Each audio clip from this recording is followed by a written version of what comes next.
그리스도 예수의 마음을 품으라. 그리스도 예수의 마음을 품으라. 라는 제목으로 말씀 나눕니다. 오늘 본문 5절 보십시오. 너희 안에 이 마음을 품으라고 바울은 고민합니다. 여기서 마음을 품으라, 이 동사는 쉽게 말해서 생각하라는 의미입니다. 생각하라 것이죠. 그래서 5절 하반절과 연결시키면 그리스도 예수께서 생각하신 것처럼 생각하라는 권면의 말씀이 됩니다. 그러면 주님께서 어떤 생각을 하셨는가, 이것이 6절에 나옵니다. 6절 말씀 다 같이 읽겠습니다. 그는 근본 하나님의 본체시나 하나님과 동등됨을 취할 것으로 여기지 아니하시고, 그렇죠? 주님께서 본래 하나님의 본체시라고 말씀합니다. 본체라는 이 단어가 정확하게 원어를 보시면 7절 뒤 7절 보십시오. 밑에 거기 종의 형체가 나오죠. 거기 형체와 같은 단어입니다. 모르페라는 단어로 외적인 형체, 지위를 가리킵니다. 그러니까 하나님의 지위와 영광을 지닌 외적인 상태가 원래 그리스도 예수께서 가지신 어떤 모습이었던 것이죠. 그러니까 이 세상과 영적인 세계에서 어떻게 보면 가장 높으신 지위를 가지신 그분이 예수님이시다, 이것을 밝힙니다. 그러나 예수님은 어떠한 생각을 품으셨는가 보시면 하나님과 동등됨을 취할 것으로 여기지 않는 생각을 하셨습니다. 가장 높은 지위에 어떻게 보면 우리가 보통 범인이 우리 죄인들이 범접할 수 없는 높은 지위에 계신 분이 어떻게 하셨습니까? 우리 죄인들과 멀리 높이 계시지 않기로 생각하셨습니다. 그래서 우리 가까이 오시기 위해서 자신이 가지신 지위와 신적인 영광을 포기하신 것이죠. 그것을 비우셨다라고 합니다. 가장 낮은 겸손의 자리에 오신 것인데요. 이 7절, 8절에는 그 그리스도의 생각이 행동으로 어떻게 나타났는가를 설명하고 있습니다. 7절 보시면 오히려 자기를 비워 종의 형체를 가지사 사람들과 같이 되셨다고 합니다. 왕이신 예수님께서 종의 모습을 취하셨습니다. 우리가 흔히 하는 성육신 하신 것이죠. 우리 곁에 오시기 위해서, 그래서 우리가 이루지 못한 온전한 순종을 대신 완성시키기 위해서, 그래서 우리를 구원하기 위해서 이 땅에 낮아지신 모습으로 오신 것입니다. 그래서 그 순종의 행위가 이루신 일이 무엇인가 8절에 있는데요. 8절 말씀 다 같이 읽겠습니다. 사람의 모양으로 나타나사 자기를 낮추시고 죽기까지 복종하셨으니 곧 십자가에 죽으심이라. 자신을 가장 낮추셨고, 또한 어떻게까지 순종하셨는가? 죽기까지, 곧 십자가에 죽기까지 온전히 순종하신 그 행동을 통해서 예수님이 우리 죄인들을 위한 그 사랑을 나타내 주셨습니다. 이런 생각과 모습이 예수님이 하신 어떤 품으신 마음이었고, 또 그런 순종의 행위였습니다. 이것은 어디와 비교될 수 있냐면 당시 빌립보의 어떤 모습들, 분위기와 그 배경과 어떤 반대되는 모습입니다. 당시 로마 시대에는 사람들이 겸손하다는 것은 덕목이 아니었습니다. 자신이 최대한 부풀리고 높이고 명예를 나타내는 것이 당시 로마 사람들의 생각과 사고 방식이었어요.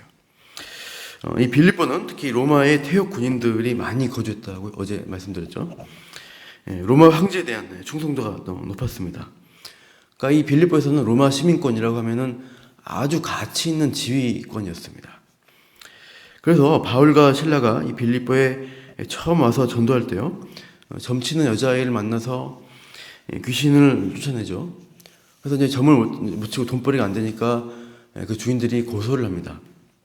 그래서 일단 이제 고소당해서 빌립보 감옥에 그냥 죄도 묻지 않고 가둬놓고 채찍으로 사정없이 때린 다음에 감금합니다.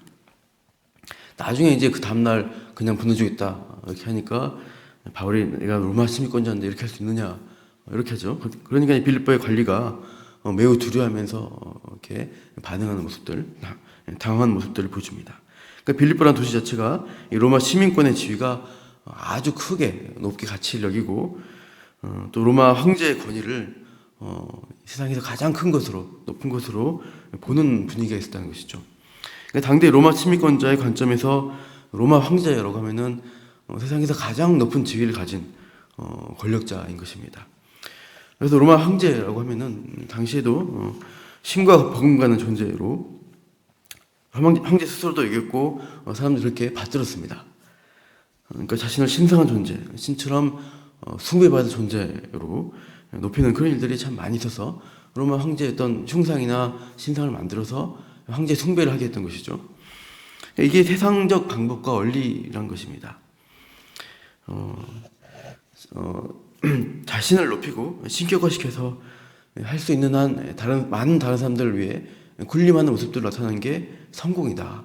그것이 어떻게 보면은 나를 가장 돋보이게 하고 내가 할 수 있는 이 땅을 살아가면서 누릴 수 있는 어떤 지위와 같은 것, 권력과 같은 것으로 보는 것이죠. 이런 것을 인생의 목적으로 삼는 것이 이 세상의 삶의 방식이었고 원리입니다. 로마 시대도 그렇고 지금 이 시대도 그렇게 살아가는 사고방식을 가지고 행하고 있죠. 경쟁을 통해서 더 높은 자리에 오르고 그 능력을 인정받아서 이 능력이 나중에 권력이 되면 이 권력을 휘두르고 있는 것, 과시하는 것, 그것이 이 죄악된 세상에 살아가는 방식이죠. 그러나 이 성경 말씀은 그런 세상의 방식과 원리로 살지 말라는 겁니다. 자신을 높이고 군림하려는 그런 생각, 그런 행동으로 사는 것은 하나님 보실 때 성공이 아니다는 말씀입니다. 그리스도를, 특히 그리스도를 왕으로 따르는 성도들은 그런 세상의 방식을 따르면 안 된다고 말씀하고 있습니다. 5절부터 쭉 나오는 그리스도 행하신 8절까지 그리스도가 하신 생각과 행동, 그것을 따르라, 그것을 모범으로 삼고 그분이 가신 길을 가라고 하는 것입니다. 그래서 우리를 낮추고 비우고 겸손히 해서 정말 그리스도 가신 그 길을 순종해 가는 성도 될 것을 사도 바울은 빌립보 교인들과 또 우리들에게 말씀하고 있습니다. 먼저 본문 이렇게 보시면 9절에서 11절 보시면 그리스도가 그렇게 자신을 낮추시고 죽기까지 순종하셨을 때 어떤 결과가 있었느냐. 9절에서 11절 보십시오. 주어가 바뀝니다. 하나님, 성부 하나님이 어떻게 하십니까? 그리스도를 지극히 높이십니다. 가장 스스로를 낮추셨을 때, 그 순종의 열매를 맺으셨을 때 오히려 하나님이 그를 지극히 높이셔서 모든 이름에 뛰어난 이름을 주신 것이죠. 그리스도라는 영광의 이름을 인정해 주시면서 10절 하늘에 있는 자들, 영계에 있는 자들, 땅에 있는 자들, 땅 아래 모든 죽은 자들까지 모든 무릎이 어떻게 돼요? 예수 이름에 꿇게 하십니다. 만왕의 왕이신 예수님, 그분을 왕으로 인정케 하는 일, 영계에서 있는 것입니다. 11절 모든 입으로 예수 그리스도를 주라 하시나요? 하나님 아버지께 영광을 돌리게 하십니다. 그 당시 로마 황제를 주라고 고백하면서 로마 황제가 가장 높으신 분입니다. 하지만 로마 황제는 결국 죽고 또 뭐 암살당하고 이러면서 계속 바뀌는 지만 세상 사람들은 로마 황제에게 아부하면서 주라고 했는데 정말 본질적인 이 세상의 주인은 예수 그리스도시다라는 고백을 하나님께서 하시게 할 겁니다. 결국 심판의 때는 할 수밖에 없습니다. 심판으로 들어가는 거죠. 그래서 이렇게 하나님이 높이시는 결과가 가장 어떻게 보면 성경적 원리로는 성공이라고 말씀하시는 것입니다. 그래서 12절 그러므로 나의 사랑하는 자들, 예수 그리스도를 왕으로 믿는 성도들은 어떻게 살아갈 것이냐 이렇게 고민하고 있었죠. 세상 방식이 아니라 더욱 우리가 말씀에 복종하여 두렵고 떨림으로 우리에게 주어진 이 구원의 길을 가라는 것입니다. 내 힘으로 구원을 이루는 것이 아니라 하나님 말씀이 이루는 방향, 그리스도를 따르는 순종에 겸손히 낮추고 성도들을 서로 섬기면서 이 세상에 복음으로 살아가는 것이 무엇인가를 보여주는 삶이 그리스도 가신 그 길이고 결국 하나님이 그렇게 우리를 높이신다라고 말씀하시는 것입니다. 그래서 결국 이렇게 우리 힘으로 하는 것이 아니라 13절 말씀처럼 같이 한번 읽을까요? 13절 시작. 너희 안에서 행하시는 이는 하나님이시니 자기의 기쁘신 뜻을 위하여 너희에게 소원을 두고 행하게 하시나니. 하나님이 우리 안에 이 기쁘신 뜻, 세상의 방식이 성공인 것 같고 자랑이 되는 그것이 아니라 오히려 그리스도를 따라가는 낮아지는 이 길이 하나님의 기쁘신 뜻이고 그 하나님이 이루시기 위해서 우리 안에서 성령께서 행하시는 것을 말씀하고 있습니다. 이렇게 하나님이 이 기쁘신 뜻을 우리에게 이루시려고 할 때 우리가 순종하면 되는 것입니다. 말씀을 듣고 오늘도 그리스도의 마음을 품어야겠다라는 결단하시고 순종의 길을 갈 때 그 기쁘신 일들이 우리 안에서 이루어지는 것입니다. 그래서 우리 교회 안에서 일어나는 어떤 일들 있을 때 남을 원망하고 책망하고 비판할 것이 아니라 그런 일들 없이 겸손히 서로를 높이고 섬기는 것입니다. 15절 말씀처럼 세상과 다르게 빛을 나타내라고 말씀합니다. 말씀의 빛을 16절 생명의 말씀을 밝혀서 나아가는 이 일들을 할 때 바울이 그렇게 자신을 낮추다 보니까 복음을 전하는데 감옥에 있는 상태입니다. 그리스도처럼 굉장히 이렇게 죽기까지 가는 순종의 길을 바울이 몸소 보여주고 있죠. 그렇게 너희도 17절 믿음의 재물과 섬김의 모습을 보여라. 그래서 그것이 나와 너의 기쁨이다. 기뻐하고 기뻐하겠다. 18절도 너희와 함께 기뻐하고 너희도 기쁘고 나와 함께 기뻐하게 될 것이다 라고 바울은 이 기쁨의 서신 빌립보서 통해서 복음을 살아내는 자의 기쁨을 함께 누리기를 권하고 있습니다. 오늘 우리가 이 땅을 살아갈 때 로마 황제의 방식, 로마 시민권자의 방식, 세상의 방식이 아니라 그리스도의 방식으로 살아야 할 것입니다. 오늘 그리스도처럼 생각하십시오.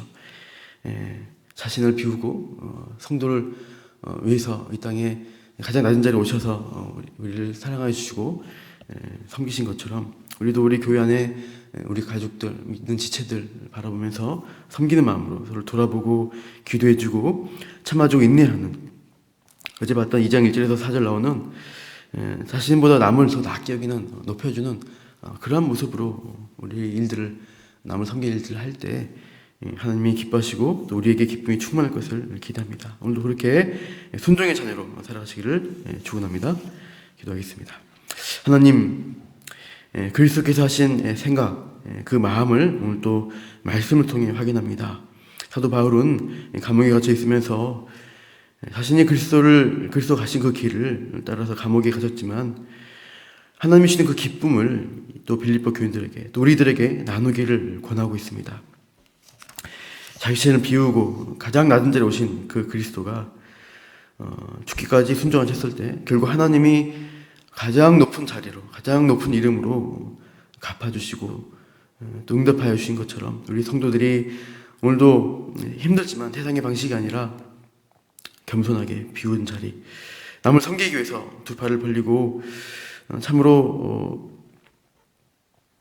그리스도를 따라가는 그 자리에 섰을 때 하나님이 결국 우리를 또 필요한 것들 필요를 채우시고 결국 좋은 것으로 갚으실 것을 또 우리가 기대하면서 오늘도 그리스도의 십자가의 길을 잘 따라갈 수 있도록 함께하여 주시옵소서. 성도들을 섬기며 겸손히 주님의 말씀을 따라서 그것들을 나누고 도전하고 또 순종의 자리에 한 사람 한 사람 설 때 주님 승리할 수 있는 오늘 하루의 삶을 살게 하여 주시옵소서. 감사함의 이 모든 말씀 예수님 이름으로 기도합니다. 아멘.